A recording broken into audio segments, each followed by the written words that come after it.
Hey friends, if you wish to reset GPU preferences for apps to default, then please watch this video. I will guide you through the procedure.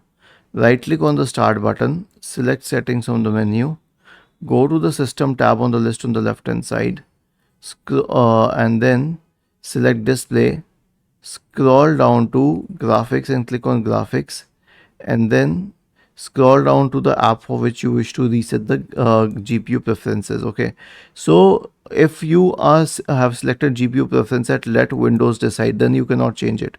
But if you set it to, let's say, anything else, you can set it to UHD, or you can set it to the external graphics card, whatever you want. If you wish to reset the preferences after that, simply click on reset and it will be back to the default setting. And the default setting is usually to allow Windows to decide. Was this helpful?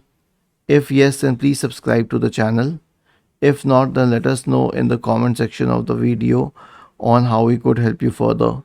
Thank you for watching this video and have a nice day.